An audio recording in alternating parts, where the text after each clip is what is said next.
Good morning. Welcome to our Unitarian Universalist Church Public Affairs Forum. Our programs are most Sundays at noon. They're free and open to the public. I'm Bonnie Gardner, co-chair of our forum. For more information on our forum programming, you can go to our church website at www.austinuu.org. And now, one of our forum committee members, Steve Bett, is going to introduce today's speaker, Tom Wald.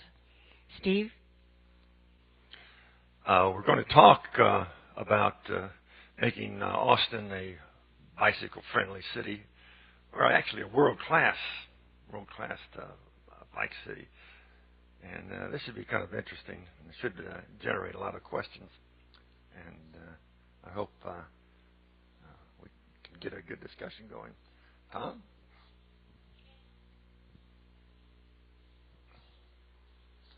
Hi, thank you. I want to make sure this is working. Great. Good afternoon, everyone. My name's Tom Wald. I've been a bike advocate, I guess, personally for about, I'd say about 25 years or so. And wanted to start off and get an idea of the audience here that I'm talking to. So there's about 25 of you or so. Just to get an idea, do you all live in Central Texas? Okay. Anyone who doesn't? Okay. But could I get an idea of just how often people bike? Is there who in the room biked today or yesterday? Well, that's great. That's a good number. And who's biked in the last year? Okay. And who's biked in the last 25 years? So that would be since about 1989. Good. Okay. Good numbers. I wanted to talk with you today about where Austin is, and also talk a bit about why bicycling is important, and then also what the next steps are to make bicycling even better in Austin and help it to serve our city's needs.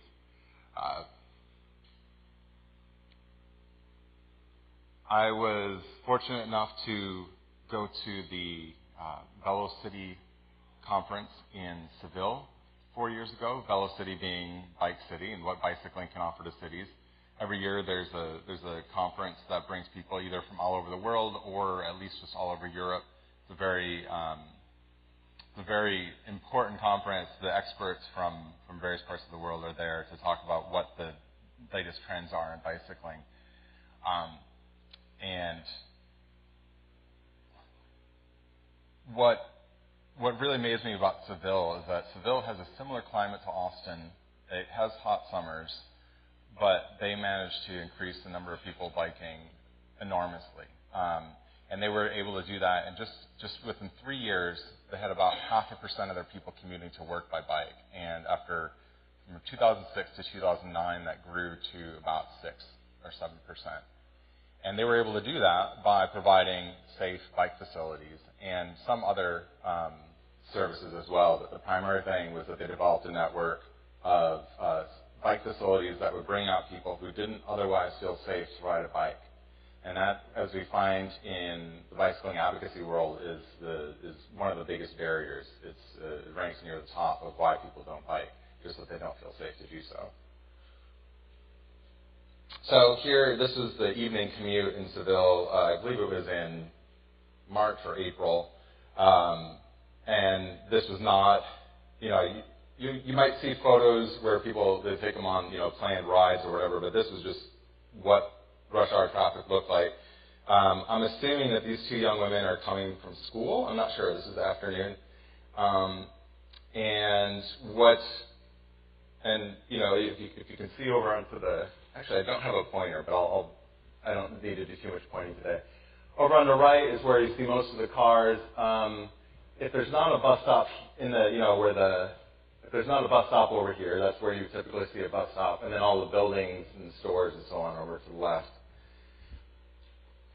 And I wanted to show this because I think that oftentimes we think of bicycling as a very niche activity. We have a picture in our mind of who we think a bicyclist is, and that could be, I would hazard to, I'd almost ask what people think a typical bicyclist would be, but I'll just describe some common ideas that I've heard. Sometimes they're thought of as, the picture is a middle-aged male in Lycra. A lot of times the common picture is that it's someone who's white, and that they're male. But that's not really, there might be certain people who tend to bike, but that definitely is not the case for bicycling even in Austin. But what is important, one of the biggest divides that we do notice is that there is quite a divide between the percentage of people bike, whether they're male or female. And we tend to see that it tends to be males who bike much more. And the biggest barrier we find to women to bicycling is, again, the safe facilities. And so here you have a facility that obviously these people feel comfortable enough to ride, and that's why they're doing it. And we don't have very much of this in Austin yet. Seville, I would say, calling it a world-class cycling city, it's a qualitative statement. But I think that Seville, it comfortably fits into that category of a world-class cycling city. And I'll touch on that a little bit more. So in the synopsis for this presentation, I listed out several things that bicycling offers. And that's very important. It's not just that, we're not just making bicycling better so that people who bike can, enjoy bicycling more. It's also that bicycling actually offers important things. So I don't know much. Oftentimes when I'll speak to people about bicycling, I know what their particular interests are. So whether they're interested in traffic congestion or whether they're interested in their neighborhood connectivity or whatever it is. With this group, I'm not. I want to make sure what I offer is general enough because I'm not sure what y'all's passions are and what your interests are and what bicycling can offer. I've listed up several things. I think one of the more common things that we hear is, well, what's the point of bicycling? I have to be able to drive everywhere I go anyway because I have to be here and then I have to be 10 miles over here and so on and so forth. And so a couple of things, if you're never going to be able to fit bicycling into most of your trips, you're providing, bicycling offers transportation options for people who are able to bike, who can fit it into their lives. And then the third thing down there, traffic congestion mitigation. It offers that the more people who you have biking, the less traffic congestion you have. If we meet the goals that we have for increasing bicycling in Austin, it'll be the equivalent of, the amount of traffic that UT being in session causes.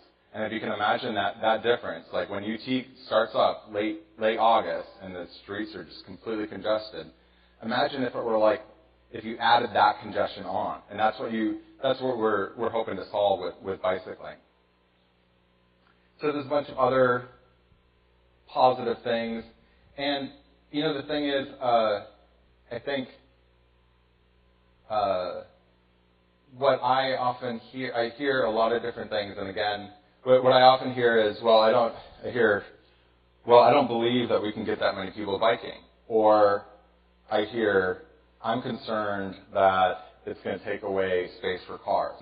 But I think this covers it all, and it covers a good deal of the benefits of bicycling. And, the question I think some people might have in their minds, well, does it really do that? And it's... Yeah, go ahead, Elizabeth. Listed there that it gets people outdoors. Yeah, and it's the nature. It's the outdoors and nature. That's right.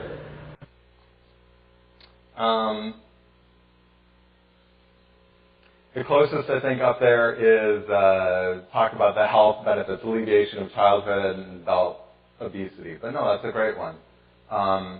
And even more livable city too. But yeah, no, I appreciate that one. And so, well, what's the evidence? And I think it's very difficult to really sum up what's going to convince any individual. So what I instead did was I decided to list all the information that's available on the People for Bikes website. They have a terrific accumulation of statistics, and I'm not going to read through all these. There's no way. And I'm guessing that if I were sitting back there, I would have a hard time reading that. So I'll just highlight a few of them. And so we have, for example, we're talking about congestion relief. Cars are used for 75% of trips under 1 mile. A bicycling trip under 1 mile is just a few minutes. And so it's an easy solution to solving congestion in your neighborhood. Savings. We have Americans spend more on transportation than any other category except for housing. On average, 18% of household expenditures are for transportation. Tremendous opportunity for savings. And the average annual cost of operating a bicycle is just over $300, whereas an average car, $8,000 a year. There's a lot of, when you're having a hard time making ends meet, that's one way that you can actually still meet your transportation needs. The cost of air pollution. To give the example for California, it's about the health costs from air pollution in California costs up to $1,600 per person. Again, we have real potential for savings there. And then also just the effect on obesity and the cost from obesity. We have, if American adults drove 1 mile less per day, it would reduce adult obesity rate by 2% over 6 years.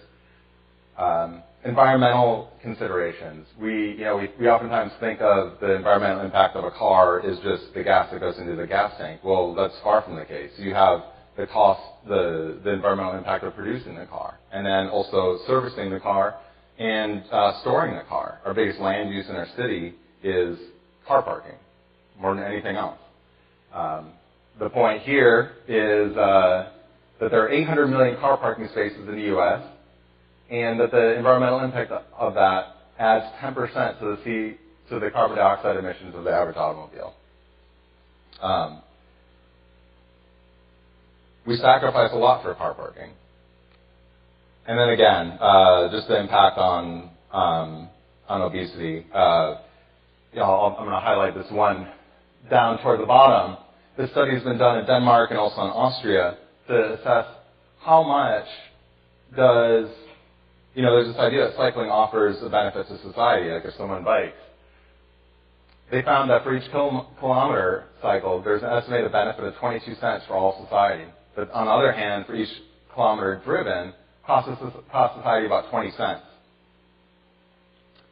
And the positive health benefits on cycling in all of Copenhagen are worth $300 million per year. But I want to get back to the per kilometer or per mile benefits. The thing is, we think of, well, we pay gas tax, we pay registration fees. Obviously, we're paying for the car, but that's far from the case. Those fees don't cover 100% of the cost of cars. And then locally, we pay a lot just to provide for car transportation. Property taxes pay for local streets. And then again, the health concerns. We have dirtier air. We have less opportunities to get physical exercise, less opportunities to get outside. So that's the reason why it actually ends up costing society per mile when people drive versus bicycling. And that's not necessarily a choice that an individual needs to make, but it's a choice that policymakers need to make when we're thinking holistically about how we're going to solve our problems and how we're going to solve budget shortfalls. So again, there are economic benefits to bicycling, and obviously to the environment. And then I wanted to, touch on, again. So This next one, I'm not even going to read any of these. I'm going to show you what the impact has been in Austin of bike facilities. But I wanted to point out some things here too, bike facilities and safety. Cities with high bicycling rates tend to have low crash rates for all road users. In New York, bicycling in New York, there's been a lot of study done in New York City. Bicycling increased 8% between 2010 and 2011. And then also other big increases over the last decade. But at the same time, safety increased for all road users. And when they've looked at particular streets, such as on 9th Street, they built a protected bike facility. They found that not only was the safety improved for the people biking, but it's also improved for the people walking and the people driving. And then again, and the reason why that is because people are becoming that much more aware of what's going on around them as they're driving. So the question is, I know I talked with a county commissioner, and he was skeptical that we could bring that many people to bicycling. And so there's this common mantra among cycling advocates that if you build it, they will come. It's also from the movie Field of Dreams, if you've seen that.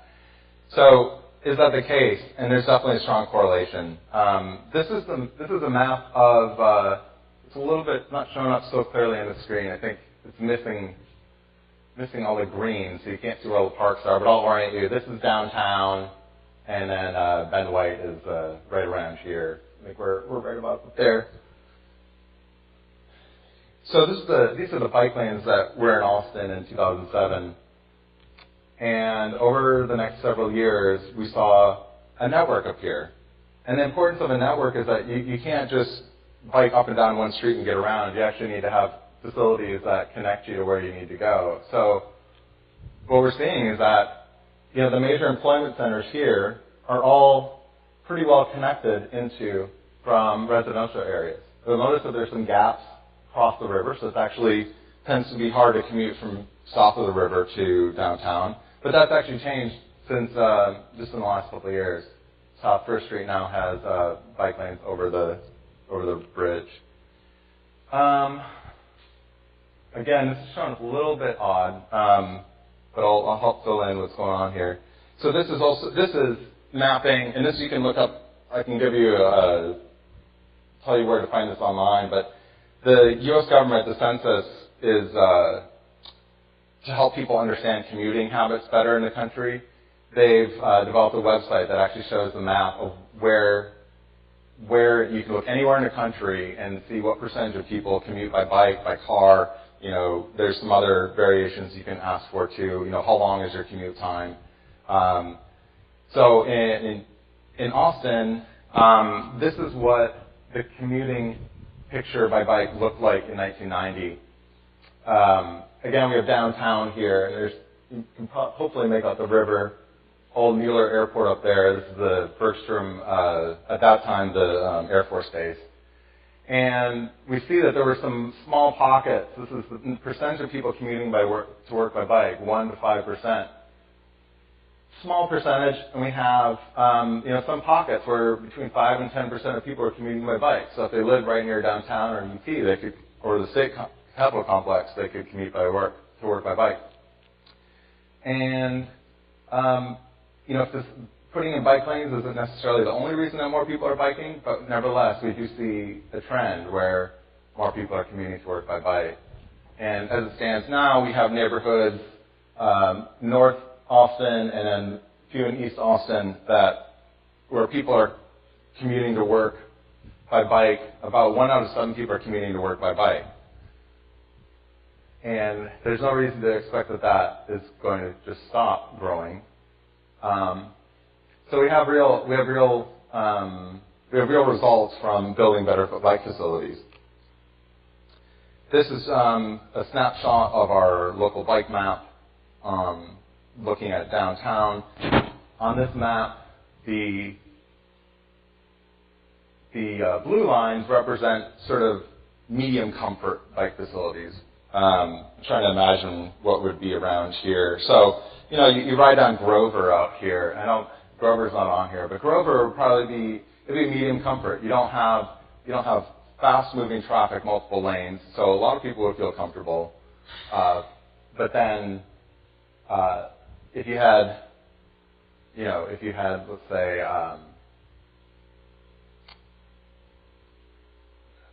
the colors are showing up odd again. Okay, so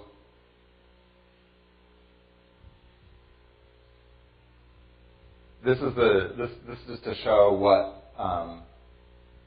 our current situation is for connectivity. We have a decent network of the blue color are decent facilities, and the colors I think that I'm having a hard time seeing on here. This is actually green in the best kind of facility. You have trails here.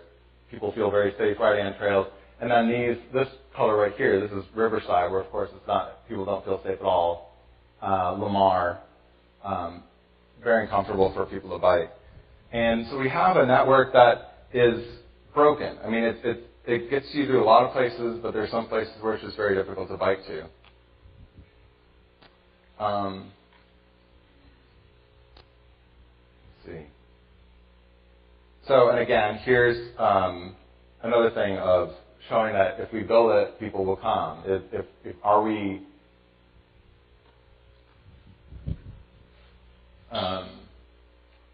What we have, this middle line here is actually showing the increase in the total miles of bike lanes. And then we have this showing the gradual increase citywide or percentage of people biking. This top one is showing Central Austin, where we tend to have the most ability to see gains. Because trips are shorter, and then also it's just because it's a smaller area, the money and the work of the city can go farther to connect people to get to places by bike. So I guess I just want to, if there's a brief question, does that graph make sense to people? Is there anyone that has just a brief question on that?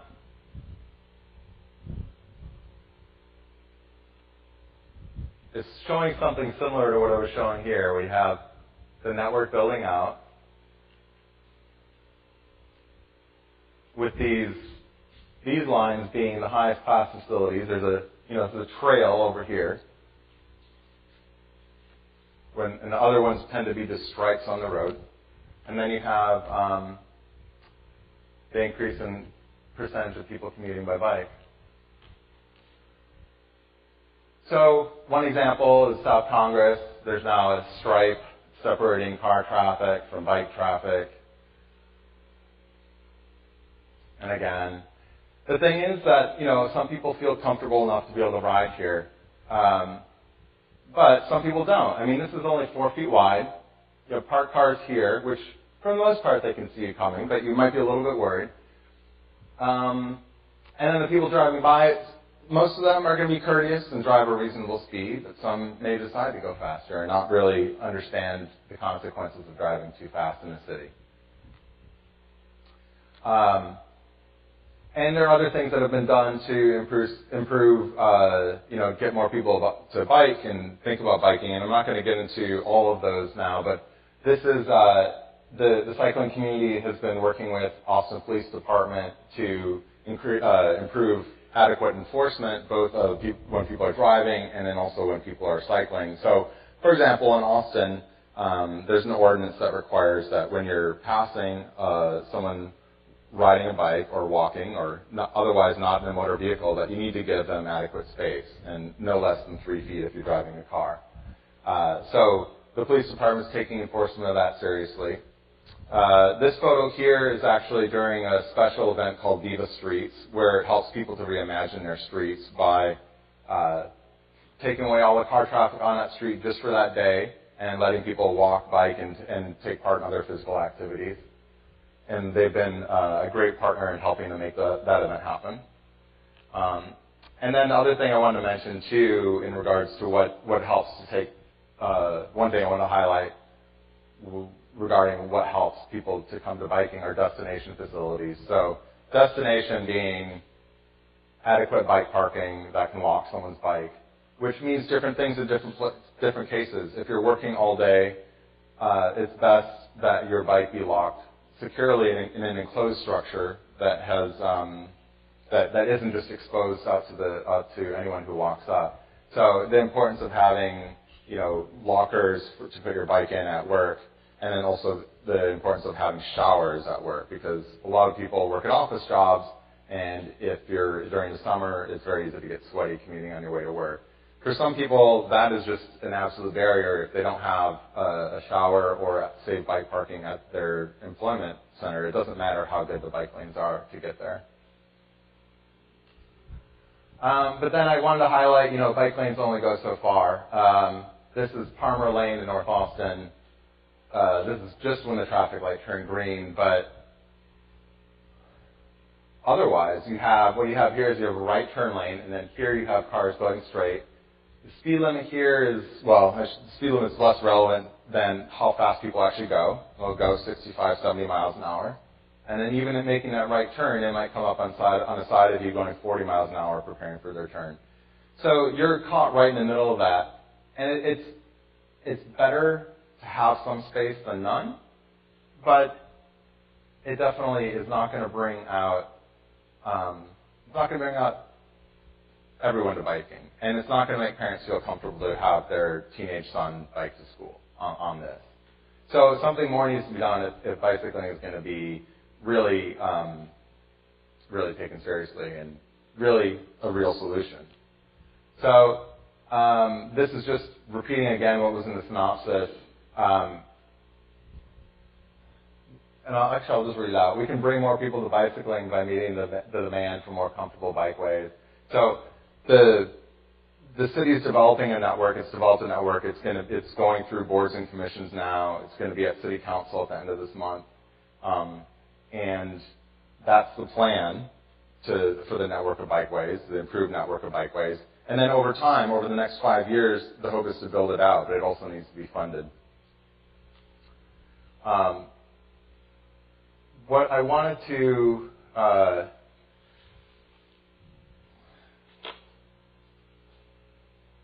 I can tell you that my presentation style really thrives when I have more engagement with the audience, and I also can tell that this is also an audience that's not used to engaging during the presentation. But because I want to make sure that you're really understanding the points I'm describing here, because some of them they're very subtle and they're also very technical. When I talk with, it varies. I mean, when I talk with people about bicycling, some people think, oh, there's those people who bike, and they just can't imagine themselves doing it. And they also maybe even can't imagine someone who they know doing, or how it can actually be a practical solution. And one study that was done in Portland several years ago helped to, it was a study in a particular analysis to show that there are more people who are biking. We've actually known that for a while through surveys that over half of the population across the U.S. wants to bike more. They just don't feel safe to do so. But we needed more specific data, and this Portland study, which was repeated in Austin, really helps to highlight, well, why is it that we see some people biking and others we don't? And it just has to do with personal preference. And without getting into exactly why some people feel more comfortable biking in mixed traffic and some people don't, I think the important thing is to just recognize that it is the case. In Austin, through this, it was a statistically valid study that included, it was done by the city, and it included, hundreds or maybe thousands of phone calls. We found that if we think of people's approach to bicycling in 4 different categories, that we come up with a picture that I think is very easy to relate to. So there's people in Austin. So this whole bar graph here represents 100% of the population in Austin. Everyone, not just cyclists, not just drivers, so on, not just adults. It also includes kids and everyone throughout the cycle of their life. What we found is that in Austin, there are 2% of the people who identify as strong and fearless, and they'll ride on any street, pretty much. For example, on the way here, it's a Sunday, I rode down 45th Street. It's comfortable. To me, it feels safer than actually taking some of the side streets. and it's quick.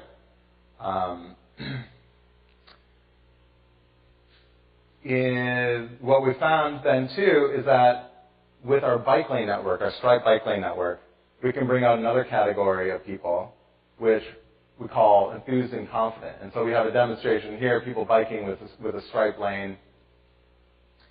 But there's limitations to that too. There's only, as we find, about 17% of the population feels comfortable with either just sharing any lane with cars or with striped bike lanes.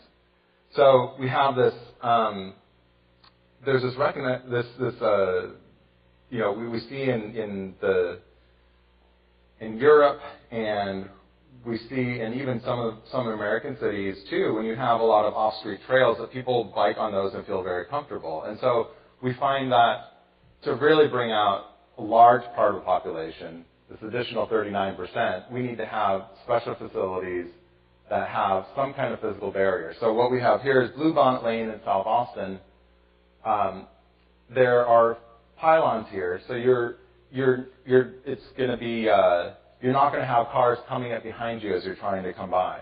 Whereas here, say there are cars coming up behind you, and they should be out of the bike lane. But if you observe these things in Austin, or you take a look at these things in Austin, people do drift into bike lanes when they're driving. And so that almost doesn't happen here. And I'd be happy to take questions at the end and talk about the imperfections as the city builds out and tries new facilities. But the point is, and the goal is, and it's realistic, is to have separated facilities that aren't intruded upon by cars.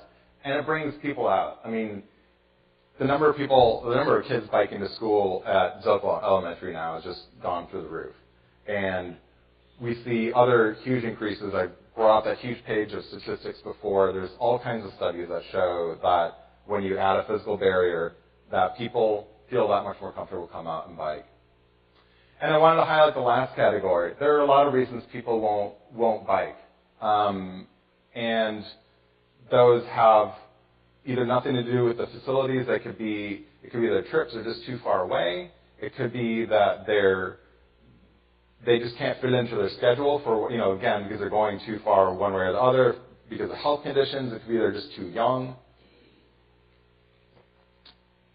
But the important thing here is that more than 55% of people in Austin will feel comfortable riding in bike lanes, and that's the population that we want to tap. So I wanted to show you some examples. This is 3rd Street. Eventually, it will connect all the way across downtown, but right now it's just one block long. It's a little teaser. So the convention center's in the background. We're looking. These people are heading west. Another example on Pedernales Street in East Austin. This one's very important because it'll end up connecting to the Boggy Creek Trail down to Lady Bird Lake. And then this one's on Guadalupe. It's probably the most prominent one right now. Is there anyone in here who has not seen this new bike lane? Okay. And I'm throwing some words around. I talk about protected bike lanes. I talk about physical barriers between the bike lane and the car traffic. And also another term is cycle track. And those things are all fairly interchangeable. So the city saw an opportunity. They were putting in the bus stop up here, and they had extra room left over, and it was a terrific combination. With Bike Austin, we wanted to help people get familiar and recognize what was going on there beyond just what was painted on the street. So to help highlight, what are the conflict points you need to look out for. And I'm not going to go into that in detail, but there is still information on the Bike Austin website if you want to read more about, how do I act around these new cycle tracks, these new protected bike lanes. And for the most part, it's intuitive, but it's good to, if you want to get educated a little bit more, how to look. So what's the tangible near-term possibilities we have? Well, the city has engaged with a number of people outside of the city, including the Dutch and including the National Organization of People for Bikes. and then also Bike Austin and Bike Texas, and found that there's a network that can be built out in the next 5 years. And this is where we're getting to the world-class bike city territory.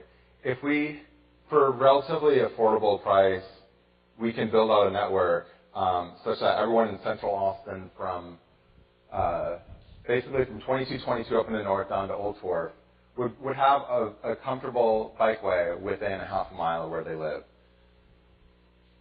The impacts are numerous, and I'm not going to go into all of those, but I think one of the things that's most popularly important is that this would actually help to bring 7% of the car traffic off of our streets. It would give people an alternative to driving, because there are so many short trips in central Austin that could be substituted. So this is the plan, along with what's called the Urban Trails Master Plan, an completely off-street network of trails. Those are both coming to City Council at the end of this month, and they can use popular support. I'll touch on that in a moment again, but I wanted to highlight here, this is an example of a bike lane open house. So can I get a show of hands? Who here is actively involved with their neighborhood association? Okay, great. And I guess I'll raise my hand too. I come in and out of it. I like to have time to participate.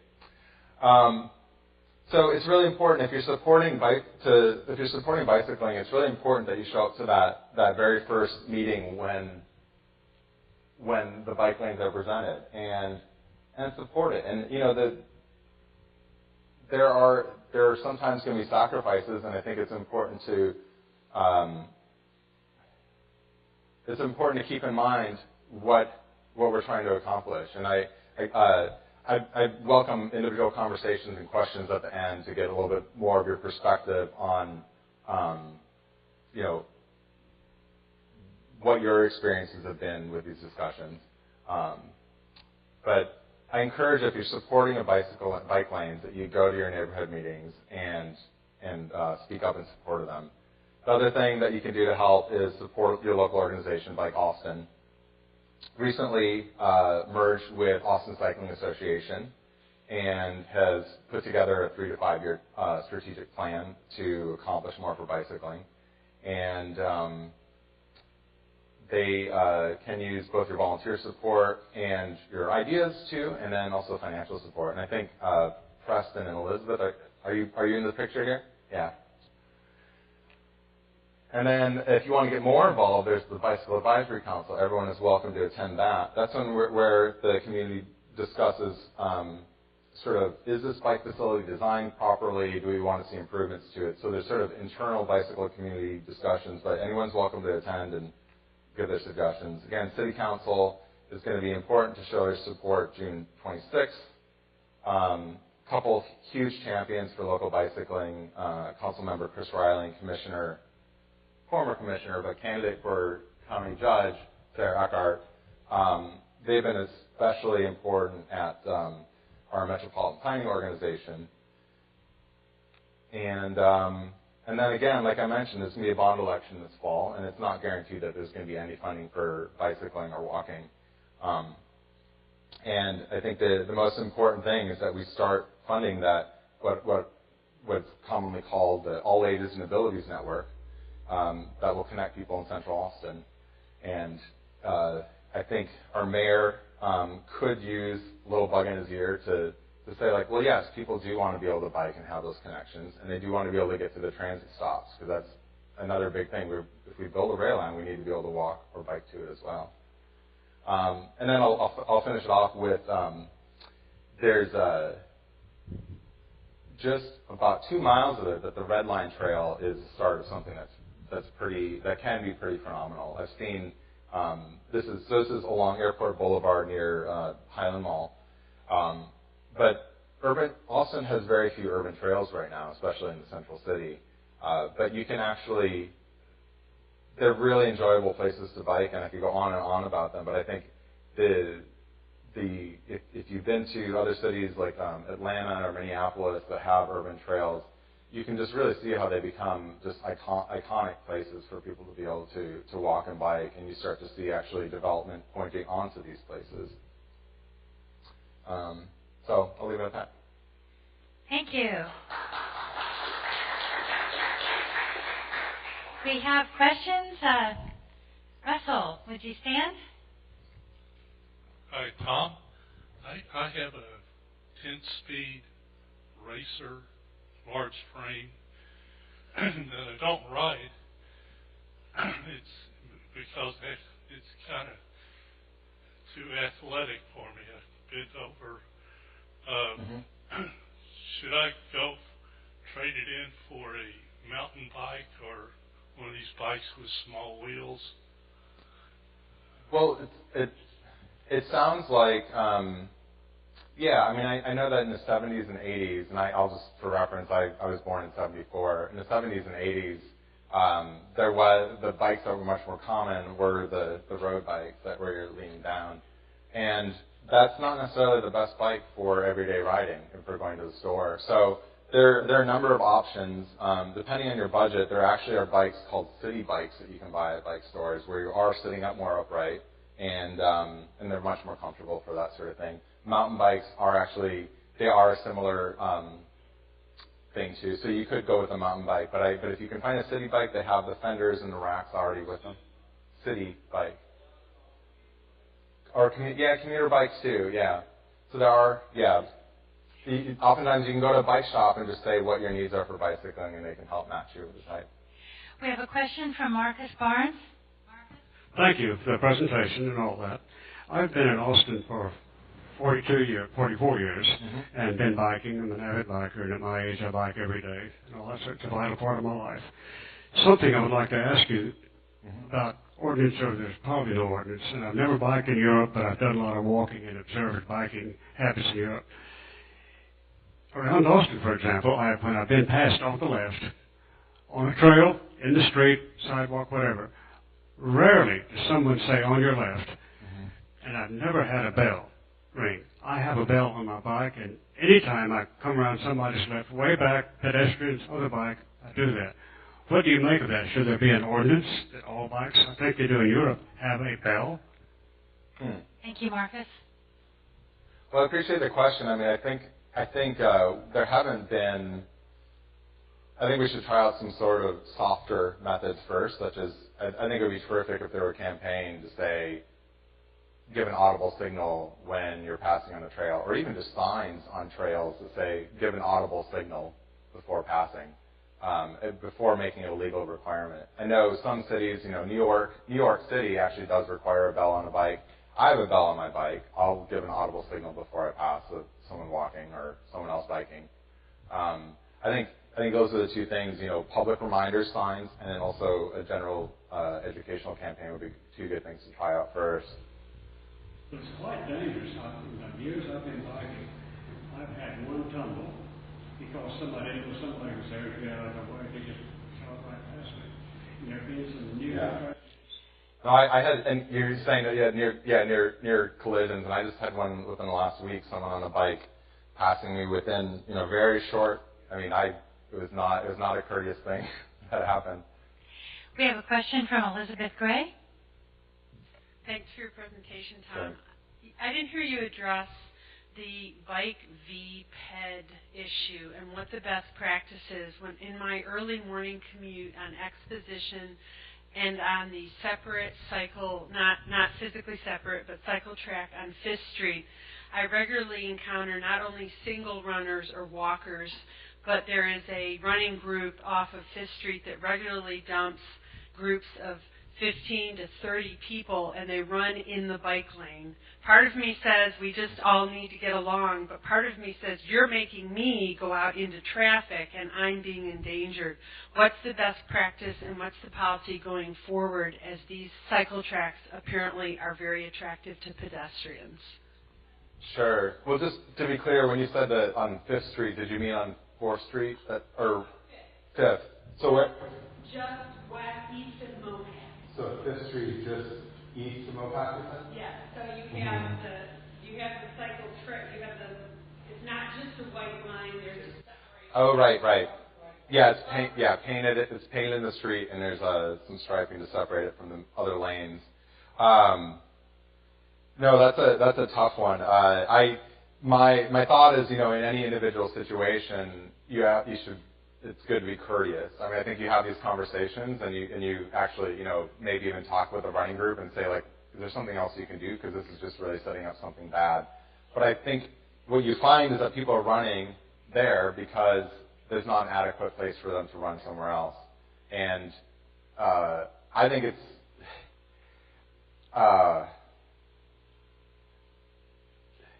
think really, I mean, you even take exposition you mentioned. There's not even sidewalks on a lot of exposition.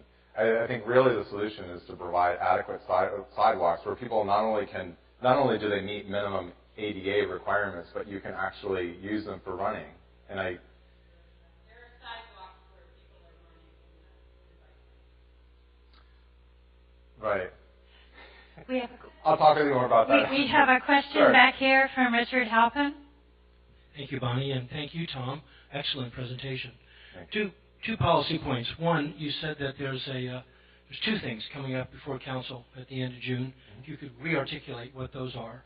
And the second thing is if you could weave together for us just cogently and quickly how biking fits together with the generation task force ideas that are coming up about how to have a cleaner energy city. Tell me a little bit, the generation task force, are you talking about electricity generation task force? Yes, the task force to generate electricity or energy across our city, and it would seem like there's a dozen natural things the biking, world-class biking concept would do for energy generation in our city. Well, those are two great questions. I mean, the first one, on June 26th, that's the planned date for a public hearing on two components of the bike plan update. If you don't remember anything else, it's to give support for both of those bike plan updates. So there's the one half of it is the on-street bikeway network, and the other half is the trails network called the Urban Trails Master Plan.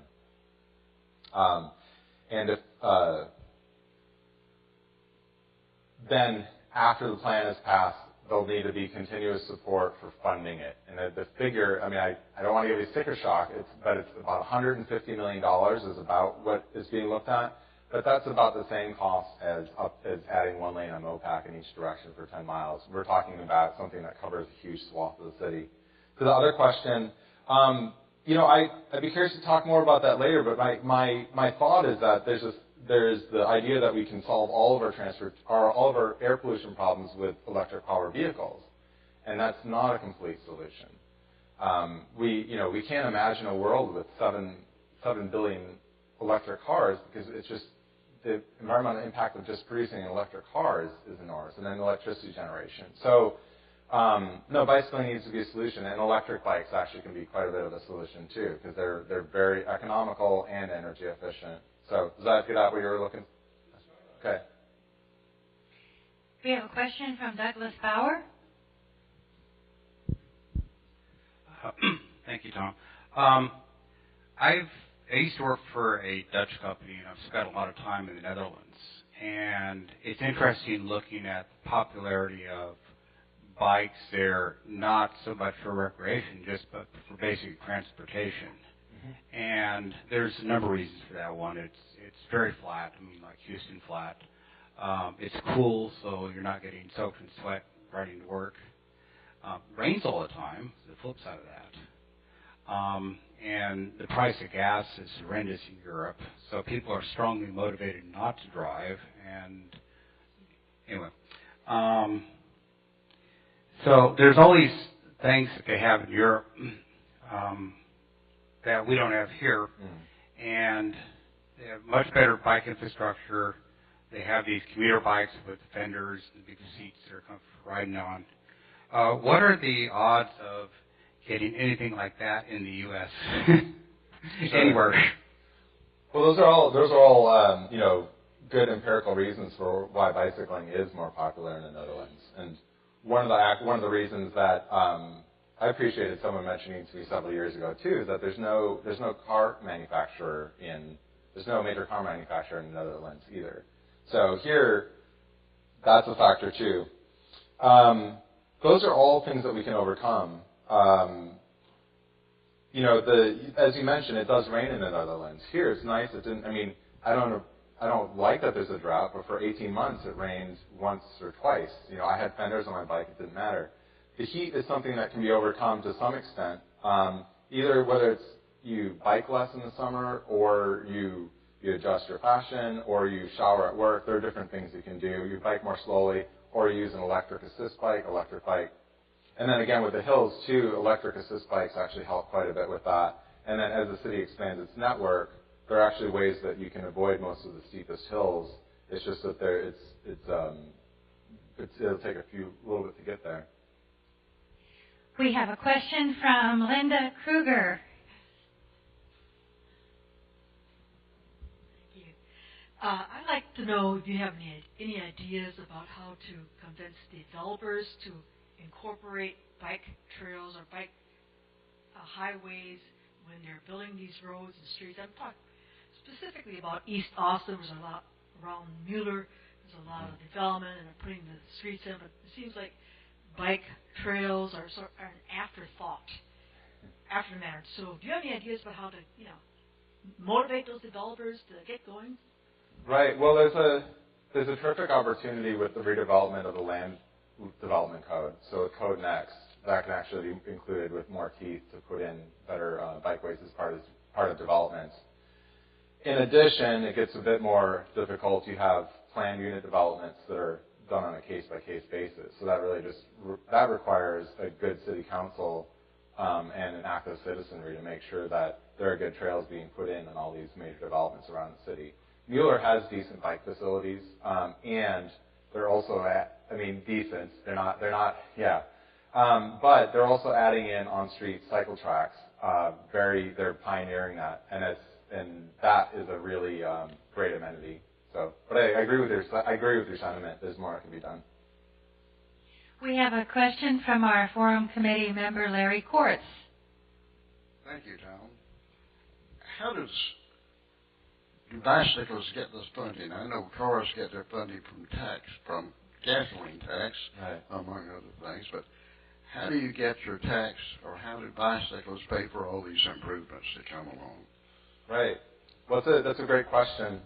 I touched on it briefly earlier that funding for car mobility, for roads and other car transportation infrastructure is not fully paid for with user fees. So, for example, a lot of roads are paid for with property taxes, and they're paid for with general income taxes through the federal government. And when it comes to funding for bicycling, so it'll come out of local property taxes. It will come out of some of the federal transportation funding, and that's the concept there. That practice started about 22 years ago. The idea is that when you're thinking about how you want to improve car mobility and reduce congestion, and you want to find out the most cost-efficient way to do it, sometimes it's not providing for another freeway lane. Sometimes it's providing a transit route, or it's providing better bike access that actually reduces congestion for people who do need to drive more. So, I think there's a lot of opportunities for looking for more creative ways for funding bike facilities. But right now, we pay for car mobility out of general fund income as well. So that's generally where it comes from. Do we have any more questions for Tom? Okay, Becky, our camera woman. Thank you, Tom. Great presentation today. You've spoken a lot about the Central City. Well, we live way out southwest, and we're really interested in biking too, and we're very excited that we might actually get now a bridge across Barton Creek at Mopac at some point in the near future. And also the trails coming in, like Walk for a Day, are going to come through Southwest. And so while I think it's really important for the Central City, what do you have to say for the outlying areas like the Southwest? And we are going through a process to develop a highway out there. And there was such interest in having it be friendly for bicycling and pedestrians as well. So we're seeing, I think, the whole flowering of this movement to have people be able to walk and bike in all parts of the city.